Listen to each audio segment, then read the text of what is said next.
Hello, everyone. Welcome to another episode of the Cybersecurity Recruiter podcast. Today, I'm joined by Gene Rich. How you doing, my friend? Hey, it's been a long time. It's really nice to see you, man. Yeah, likewise, my friend. For everyone listening, we've just been having a nice chat before we hit record there. I think with business meetings, spider bites, dad duties. You sound like you've been pretty busy, my friend. Yeah, yeah. You'd ask what normal, good, or whatever. Did you have a good weekend? And that's always the thing. I don't. My barometer of good is got like sleep, and everybody woke up, and nobody got breakfast. I feel like okay, champion status. Cool. Yeah, but, nice Yeah, to nice to see you again, mate. We've been talking about this for a while, haven't we? But I think we've been talking about this for about a yeah, year. I think. yeah. It's been a minute, and gosh, life goes so quick. So a year. You're probably right. Yeah, I think I'd just see you like pop up on LinkedIn and I'd be like, oh, we've got to get that recording done at some point, and then you ping me or I'll ping you. But look, we're here now. That's the main thing. Made But, it. but we did.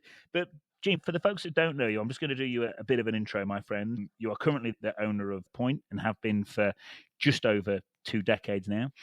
And then you are also the co-founder of Traceless.io. You've been doing that for almost 6.5 years. So two companies simultaneously, probably a lot to unpack there, but welcome to the show, mate.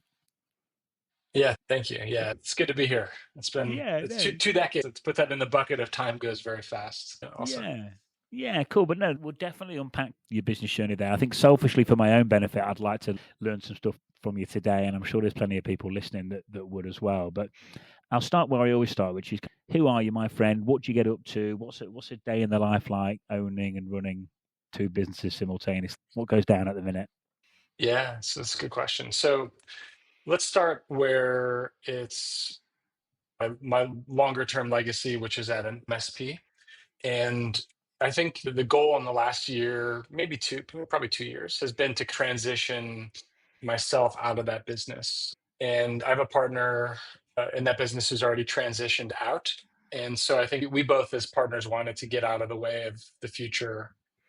And I think it's been a good run. And I certainly understand the industry and space quite well. But I never forget when I talk to my accountant. Yeah, he's like, he'll probably do accounting work until he croaks. You know what I mean? He's got his flow. He's got a good firm. He's so good at it too. I think it really feeds his mind and his soul. And I just realized that wasn't probably the writing on the wall for me running an IT firm. So the thing is, yeah, so it's been tough to transition to figure out when to let go and what to let go of and finding good people and of stacking successes of other people's efforts to feel good about departure of not having. And what does that mean? Just not really in the daily thing anymore. So that's the kind of progress and goal. But that company is really, it's a group of incredible people. It's a really heartfelt, warm place to work. It's very thoughtful in the way we approach our own company culture and our customer service. And we focus on Apple, Google, Okta solutions mostly. We have a Windows practice, but I think people really like working on the things I just mentioned. That's what we like to do.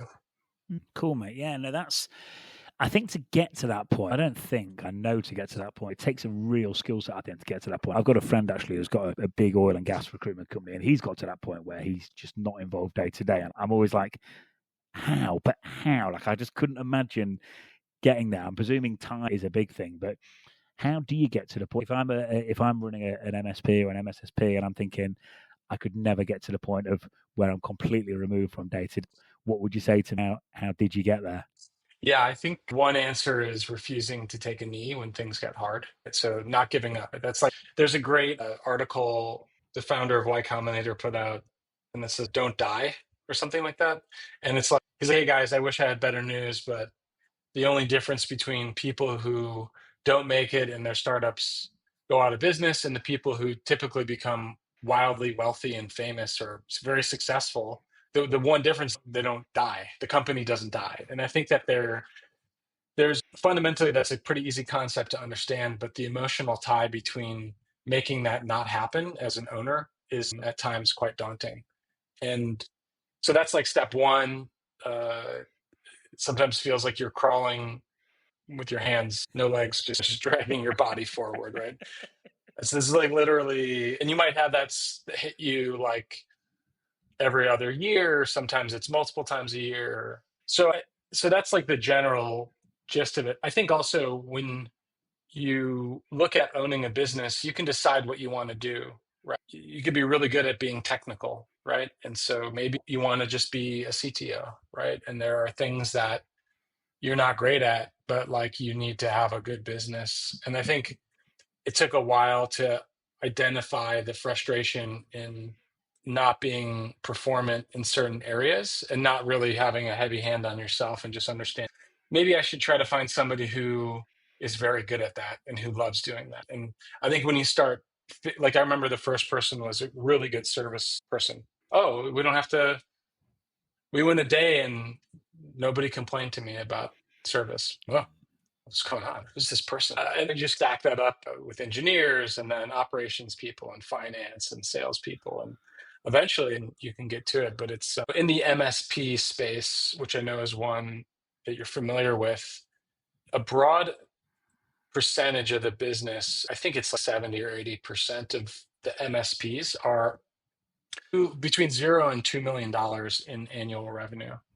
And somebody told us that, and I was like so happy to hear it from somebody else who had made it beyond that phase.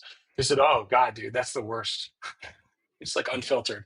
That was the hardest time. It was the most because you're wearing all these hats, right? You're like you're doing service tickets, but you're also a service manager and you're doing engineering and you might be doing on-site work and you might be doing remote work and you're doing account management, you're doing sales and you're doing finance and HR and bookkeeping, whatever, like you haven't found a fractional good thing or whatever thing. You're doing all those things, right? And it's hard to be all those things for a long period of time. So really breaking through that for me was merging with another company that was of similar size. And I think we both took our business to a place where we were like, hey, we made it. We did good work here, but I think we both needed some different people to our own skills and progress in the business. I think that was a big turning point in getting to where I am today. Yeah, cool. Thanks, Gene. I think as well, what's so impressive with an MSP is because you touched upon the nature of the business model, but it's very high touch, isn't it? There's a lot going on all the time. So I think to get to the point where people can be doing stuff without you, I think that I would say an MSP is probably a harder business to do it with than most, I would imagine. I think I yearn for a more simple business in the future. You Yeah, really like understand that there are different ways to economic freedom or fulfillment personally. yeah, But honestly, one of the things that's been great is that I really feel like I did this because I like helping people, right? And so there's also a big reward of fulfillment when you have these relationships with other business owners. And I'll also just mention New York City is a pretty challenging place to do business because expectations are super high. There's a lot of competition, but there's also an incredible amount of opportunity. So I think that's another area that kind of made it a little bit more challenging. I remember working with some people in other states, and I'm like, oh, you don't need this today? Like a quote yeah, today? They're like, yeah, maybe next week. Yeah. If you have time, can you help me? Maybe get me this next week. I'm like, yeah, okay. yeah, It's yeah. different, No, man. it is way. Do you know what, Joe? I'm smiling there because I notice it. Like the difference between, for me personally, I'm dealing with a client on the West Coast or in New York. Like I quite like dealing with people in New York, but they're much more, like you say, they want everything yesterday, and they're much more direct, which does have its pros. But yeah, I'd say perhaps a little bit more on the intense side. Yeah, for sure. And I remember I hit a point too where, because I remember we got this lead. It was a business, it was like a pest control business in like Tennessee or something. Super nice people, right? Yeah, yeah. And we're talking about they're using Meraki as their MDM, and nothing came of this. But during the discovery call, the owner was like, "Here, let me just give you the password," and he literally was like, "Blah blah blah." But hold on, I don't want your password. Like, we're not even. You don't have an agreement with me. I don't know you from anything. Like, I'm not touching your network gear. We're not getting in the weeds, whatever. But I was just like, I can't believe that was something that people were comfortable and okay with doing. And there was a good period of time where I was like, man, I think to find customers outside of New York City, right? Because like a little bit more palatable for where I wanted to be at that phase. Now it's Yeah, cool. interesting. You talked about refusing to take a knee. What does that mean exactly? Does that mean if you delegate stuff out and it goes wrong, you just have another go, or can you give us some like real life examples that maybe help me and the listeners? Yeah, I think not giving up. And there's a lot of times where a key person quits and you're like, oh, I got to go back and do that job again. Yeah, Or yeah, a big customer leaves and you have cash issues.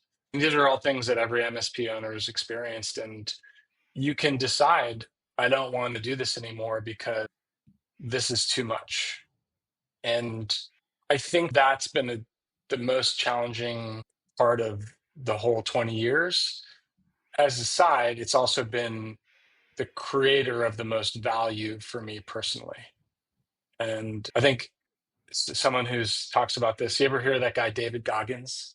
yes, he's great. Yeah, Yeah. Okay. So he's a very exceptionally unusual person, right? So he's not in the middle. He is all the way towards hardcore that any human could possibly be. But I think for the case of just his message, I think it's easier to understand is that he says that he goes to like deep and dark places when he's in what he calls the suck, right? So the suck is the dark place where you want to give up, right? mm. But like when you don't and you keep pushing through, that's where you find who you are.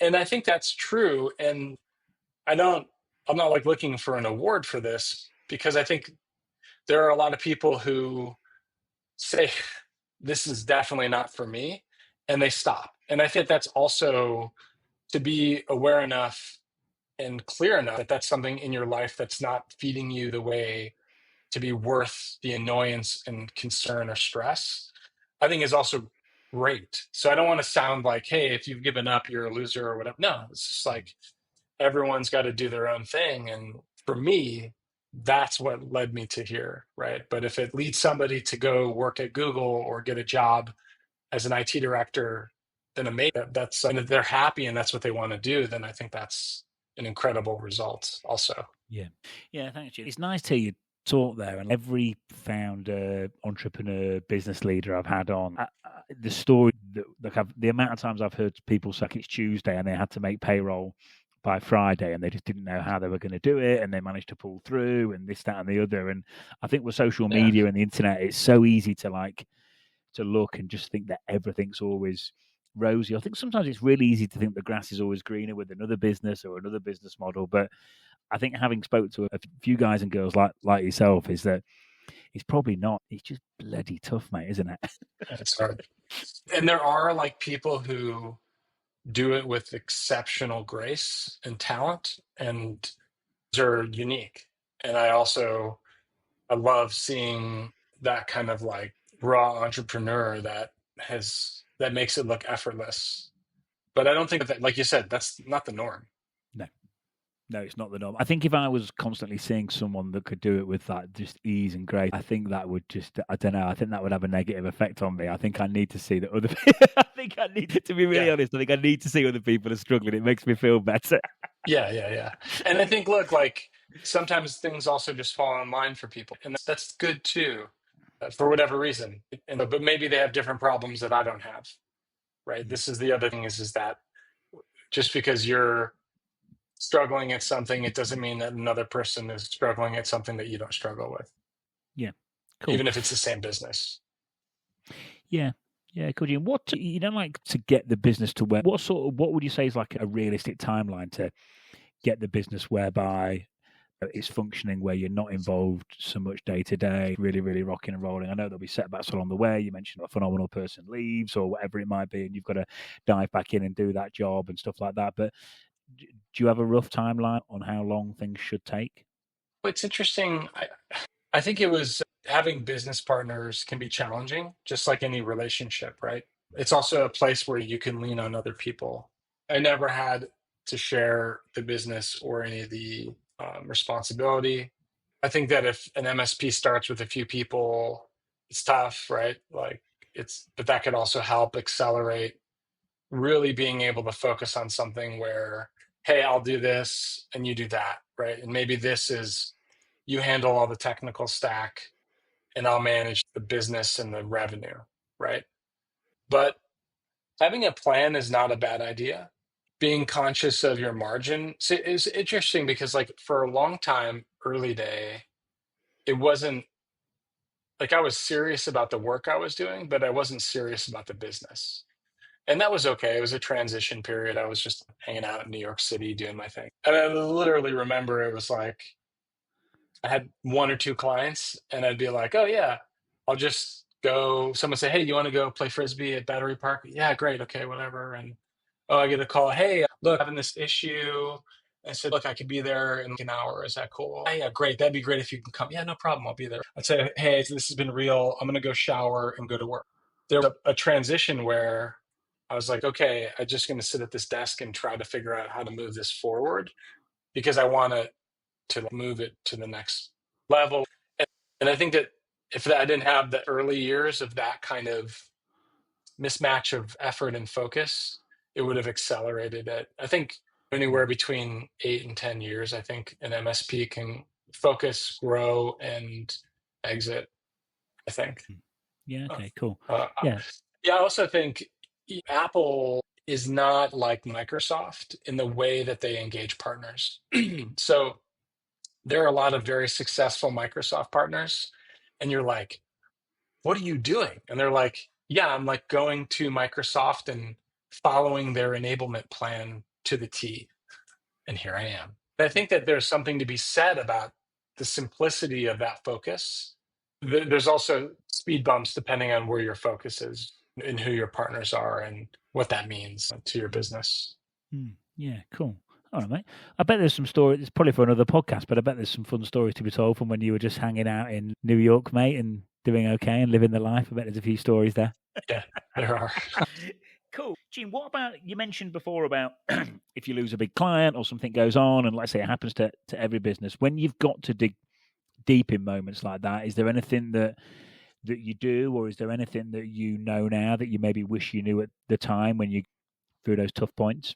Yeah, I think the just knowing that they're going to happen, right? I think that the accumulation of the experience was like, okay, this is annoying, but it's not going to put me out of business. Instead of this is going to put me out of business. There's just a difference in the way you feel and look at it. And that's taken time. It's like calluses. You know what I mean? There, there's something to be said about when something happens, just mapping out all the options that you have and making decisions and then sleeping on it a few days, right? Because oftentimes when something like that happens, it's not like something you need to do that moment. It's something that is going to change. So you have to make some decisions or deal with it. So I think that's probably the best is coming to a conclusion, but not taking action. And then the next day, trying to come to the same conclusion and not take any action, get another rest, do something to clear your head. And then at least you feel good about the decisions you're making, if any. Yeah. Yeah. I think having that discipline to sleep on it 2 or 3 times over is a massive one. And because I think especially if you're tired, like emotions running high, tiredness. I know when I'm tired at the end of the day, like the way that I'm thinking that everything's impossible, then I wake up in the morning after a coffee and a sleep, and all of a sudden I feel great. And I think, yeah, having that discipline to push your emotions to one side and just wait. It sounds easy, but it's not sometimes, especially like if emotions are running high. Yeah. Yeah. And I think you also sometimes need to know when to just step away from the keyboard, right? So like you could be at a place where you're super pissed off and stressed and you're like doing things you don't have to do. That they have no relevance to be completed in the moment or that day or that week. And sometimes it's good to just say, yeah, I'm not going to accomplish much more on this problem by sitting in front of my computer. So maybe it's a good time to just check out and do something else unrelated to work. Yeah, cool. Cool. Thanks, mate. Yeah.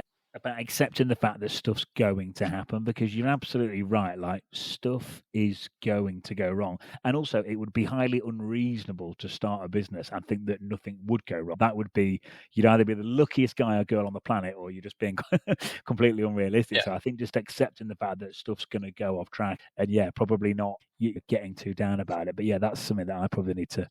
It's nice doing this, Jim, because one thing the pod's done for me is it's helping my own self-development as well. So just like stopping, and this forces me to stop in my day and listen to guys like you talk. So it's good because it all makes such sense. But like, when you're in the thick of it, like sometimes it just doesn't quite play out like this. Yeah, yeah, exactly. And you just realize also that there's, especially in America, there's just such an incredible economic opportunity. And the US economy is so massive that there's just so many opportunities. It's such a gift to be an entrepreneur in America.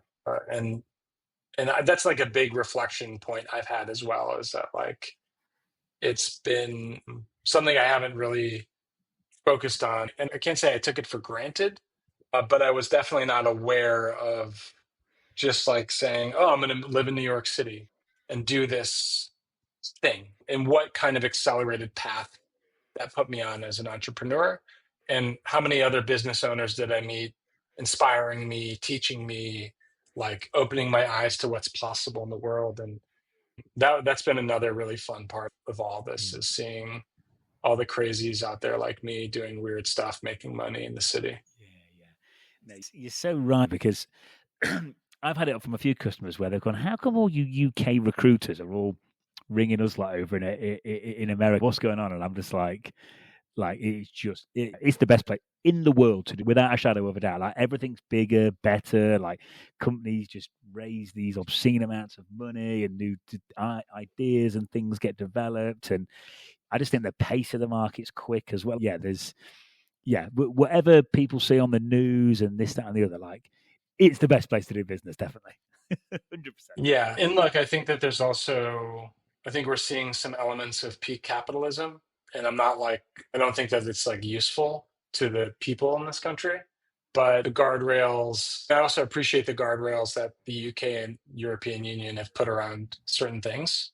And I think that creates other opportunity. Like you said, the grass is not always greener on the other side. It's just different. And you can understand which is more important for you and make a call in that way. Yeah, the EU, I think sometimes they're right, sometimes they're not, but they love a lot of regulation. I think you probably know better than me, Gene. I think in Europe there's a different version of ChatGPT now compared to what you guys have in the US because of regulation. It's like that seems a bit. I don't know. That seems a bit strange, but yeah, no. I think very free enterprising over in the US. Like, really, they're up Yeah. for people doing well, and I think as well, like, obviously I'm British, but I think when people are doing well in the UK, like, there's something like you're almost worried to tell people in case you get. Whereas in the US, I feel like if you're doing well, they're like, people are really happy to see you do well. I don't know if that's just my opinion because I'm British or not, but that's what I've always felt like.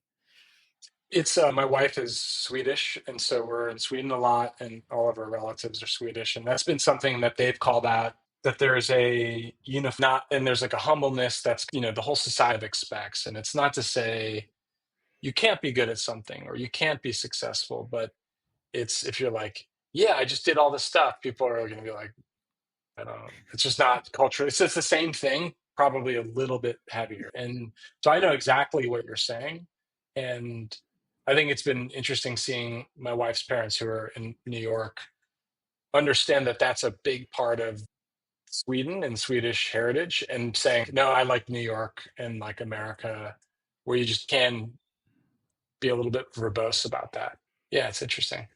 Yeah, no, it is cool. All right, Gene. So yeah, what's on the horizon then? What, are you making more plans for the future then? For now that you've got to the stage you're not so involved day to day, have you got anything in the pipeline solid, or is it still up in the air? Or Think that we've got some goals to just make the company what would be considered best in class. I think we have a lot of best in class things around finance and benefits and the way we treat our employees, and time off and things like that. And we're working towards greater operational and financial metrics. They're not bad. In school, this is a good example, right? To get a B is pretty easy, right? You've got to show like a little effort, do some of the homework, and be somewhat okay at taking tests, right? Mm. Getting an A, you got to put in a substantial amount of work more than a B. I think the weight between an A and a B is not a step. I think it's like 2 or 3 steps, but it's alphabetically the next one. To get an A plus is like infinitely harder than getting an A, Mm. right? And so in our world, in the current MSP, we're shooting for that gold standard, and you have a company working on problems for a year before you see progress sometimes. And so I think that's really where we're focused right now as a company. And yeah, it was good. Things are progressing. It's really cool seeing people flourish. Yeah, yeah. Is it hard? I've heard, Gene, like developing leaders and stuff like that internally is key. Is that something you've worked on a lot over the years? Has that been challenging? A lot of the people that I know are here doing great work have been in our peripheral professionally for 10, 12 years, maybe 15 Okay. years. So they're just people that I've known. One day we work together. And I think that also, when you're doing something, getting into the world of doing it and going and showing up to places. And I think that's really a vital part of finding people that are your tribe. You know what I mean? Yeah, I think that's definitely the best way to recruit the best people is to start talking to them long before you need them, Long because then you play. really understand each other as well. Then. Yeah, I think our director of operations and I joke like we've probably had 50 gallons of espresso over the last 15 years or whatever it is. Just think of like as much copious amount of espresso and lined up in a room in huge jugs. And that actually might be accurate. Yeah, yeah, it's a much more proactive as opposed to reactive way to do things as well. If you went out and tried to get someone to run operations when you needed him or her, like the chances of, yeah, I just that longer term relationship driven approach. Yeah, you're always going to find someone Yeah. more solid. And recruiters are great too. We use recruiters a lot when we're hiring people. We do our own efforts, but typically we found higher success with recruiters. And I think that there's a level of maturity where if I'm going to say, hey, this is going to cost you 12 grand to get this person. What? 12 grand? I went to Craigslist last time. It was fine. And that's basically the dichotomy of my history of hiring people. And I think that the flip side is the opportunity cost of hiring the wrong person. And you learn that because you understand I only have 12 months in this year and 4 weeks each month. And you go 6 months with the wrong person and you're worse than you were before you started the 6 month journey. And not only are you worse, now you have to find a new person. And I think that opportunity cost is pretty severe. And there's a lot of people working that don't love their jobs that are really good people, right? And I think that it takes a keen eye of a recruiter to knock on those doors to maybe find these people for Yeah. you. So that's another, I think, like they say, hire slow, fire fast. I've been better at the slow part and I'm getting better at the fast part, but very important. Yeah. Yeah, it is. I think the opportunity cost on an average person compared to a rock star, and then the wrong hire doesn't even like that. That is, it's bad at anybody. I don't know if it's worse. I think it's just terrible at any point. Just the cost on your time that costs is just frustrating. Yeah. You'll appreciate this as a recruiter. Like the last person we hired, we were just all talking yesterday, and he is telling about this crazy opportunity that came up early in his career with a company that was so prestigious that nobody left. So there just weren't a lot of positions that opened up. And then he took us through that. And then anecdotally, he said, yeah, I think you guys interviewed me more than they did. Like, Oh wow. and he said we all started laughing, right? And that, but that's like, I don't think he's like wrong. It's just, yeah, we've been super good about that, I think. Hmm. Jim, what do you know now about hiring the right people that you didn't know when you first started out that could help other business leaders in your position? Yeah, I think I'm an optimist. So typically when I met somebody, I would be I wouldn't hold the concerns as high as but it could be great. This thing I saw could be amazing. I think that that's part of the focus, is that take all your skepticisms and get them all answered. And that's like actually where you need to focus on all the things you think are not going to be good. I think the other thing is to try to be as clear as possible about what a day in that role would look like for people. Have like different stages of interviews with different people. I think that's extremely useful. I think we had 5 different people interview this last person, right? We didn't feel it took 3.5 months to find this person. So we didn't want to hire the wrong person. And even then, we still learned about like ways we can improve our process of setting expectation and hiring people. So it's pretty interesting. But I think that the work up front is really, we spend more time often with the people we work with than our loved ones, right? I'm here 40 plus hours doing stuff. I see my family in the morning and at night, and then we all sleep in the same house. And then the weekends mostly, right? Think about that. You also got to get along with the people that you hire, even if they're very good at what they do.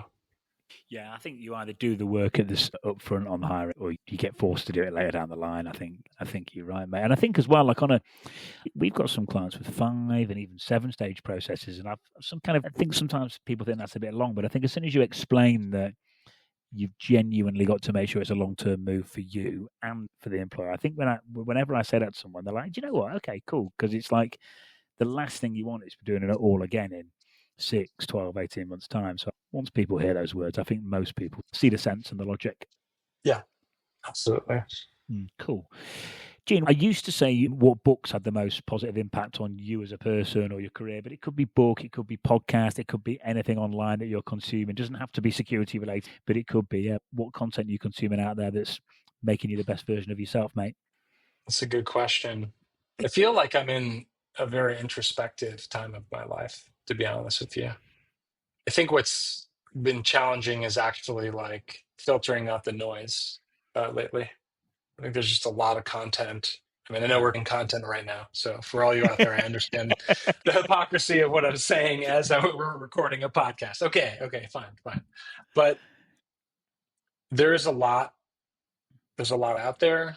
I think what's been useful is I didn't delete my Instagram account, but I just put guardrails on my screen time. So that's been really useful to take a step back and be drawn to what my focus needs to be. So from my perspective, I don't really have like a direct answer to you right now. I mean, there's some podcasts I listen to that are good. A lot of them are not related to what we're talking about. I'm trying to learn Swedish, which is Okay. another kind of good outlet for me to augment the sheer singular focus that I've had the last 20 years, and to say, no, like, why don't you make some space for some other stuff that you enjoy? And some people are very good at this. I don't have that strength. So that's been positive for me. It's something else to learn and focus on that's totally adjacent to this. Yeah, cool. I think as well, to your point about the noise, I don't do Instagram or anything like that for those reasons. Like I say, it is just so noisy. And also there's a lot of, like I see it in the recruitment space, like there's a lot of advice that's, some of it's just not very good. Some of it's great, but some of it's just not. I think you need to be careful what you do and don't follow, because there's so much stuff that's like contradictory, that flies in the face of each other. And also I suppose there's people doing well in more than one type of way. So it's finding out what actually works for you and what suits your personality type and you as a person as well. Yeah, the other thing that, so this is going to blow your mind, Thomas. Okay, so coming out of COVID, moving out of the city, growing a family, whatever, I've also been trying to prioritize time, like deconstructed time with people in person, Mm. right? So I think that that's also something that's been feeding my mind and soul, is being around other people. And I think that particularly there's probably a lot of people who go to the same office every day, see the same people. For me, that wasn't how my life evolved. And I remember, especially in New York City with COVID, we got into this kind of Zoom only. I think for 2 years, 2.5 years, every new customer that we signed, I didn't go and see. Because also Mm, because they were not in New York and whatever the case was. But I think that there's something to be said about trying to go away from that and go back to, oh, if I'm going to have this more tangible relationship with you, I'm going to come see you in person mm, and make mm. that time. So for me, that's been extremely rewarding, is just facing with other humans. Yeah. I think as well these days it carries so much more weight because you can probably still onboard that customer and do business with that customer without doing it. So the fact that you are doing it, it just, and not everyone's doing it anymore. So it, for that reason, it carries weight and that creates value because not everyone's prepared to do it. Yeah, this was like sometime last year, and I was talking to an MSP lead, and it was from a referral. They used to work with us in another world, and it's like, yeah, it's good to know all these things, discovery call, blah, blah, blah. Well, yeah, what do we do next? Well, I'd like to, talk about a proposal to you. Great. When works. And I said, why don't I come into the city and see you? It felt like such a, like a, holy cow. And so that was something I had to call out and say, I'd like to come to your office and meet you in person. Right. So that's a good idea. Right. So I Yeah. just took a day, like, because I had to take the train, but it was worth it because I met these people in person and I got to understand who they are. And I think that it's pretty simple, but I wonder how many of us in virtual worlds actually get to see people, especially with software companies where you don't need to be in the same space to do stuff, even though it's nice and you can service customers everywhere. And SPs doing specific work around hardening Office 365 or running a knock. And I think that there's a lot of this incredible because we can just spin up businesses and be anywhere in the world. But there's something really wonderful about being with humans. Yeah, there is, mate. And you've got to be intentional about it these days. That's what I always think about doing this pod. It's like I'm not driving, I'm not commuting every day anymore. Definitely could be seeing way more people face to face. And with all that in mind, the amount of time that's being saved, the least I can do is do a pod. Yeah, so, exactly. so yeah, Exactly. cool. All right, my friend. Listen, we've it's been nice chatting. Do you think we've done okay, mate? Do you think we've about smashed it? Yeah. I think it's nice to have a completely unscripted, deconstructed conversation. So thanks for facilitating that.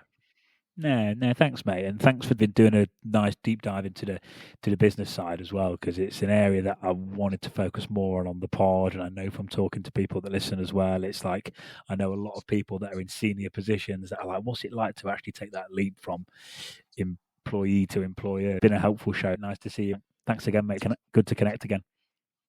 Yeah, and I just wanted to say in closing the gratitude that I have to for people who helped me become the business owner and the community. The MSP community is very special, I think.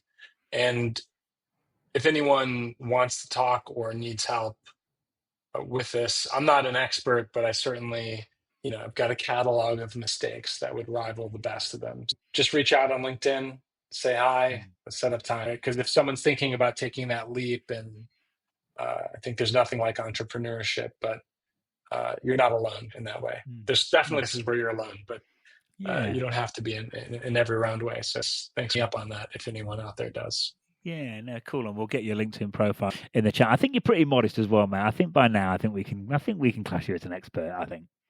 I think that, yeah, the hard thing for me is that, like, the people who show up and who are really interested in, I'm like a introverted extrovert, right? So there's also extroverted extrovert, and I think that that's where a lot of those people. So maybe I am an expert in a few things. I don't know. We'll see. Yeah, yeah, yeah. Cool. All right, mate. Nice to see you, buddy, and we'll speak Yeah, again you too, soon. man. Thanks, mate. Okay.